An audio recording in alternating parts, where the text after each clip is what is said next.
Kui küsida, kuidas saab arendada käsitöö ja kodunduse tundides õpilaste kodanikualgatust ja ettevõtlikkust, siis annaksin vastuse edasi paari näite näol.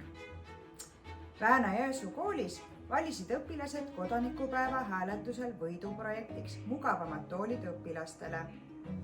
Planeerisime ja kavandasime just käsitöötundides toolikatete õmblemist. Projekti elluviimiseks kutsusime üles annetama koolile vanu teksaseid, millest valmisid ka meie klassidesse mugavamad toolikatted. Kusjuures iga õpilane sai ühele toolikattele anda oma meistrimärgi.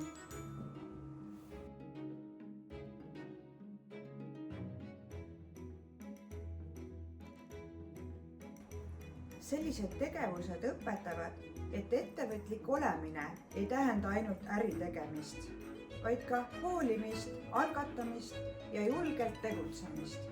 Kui on hea idee, tuleb seda edasi arendada ja julgeda proovida.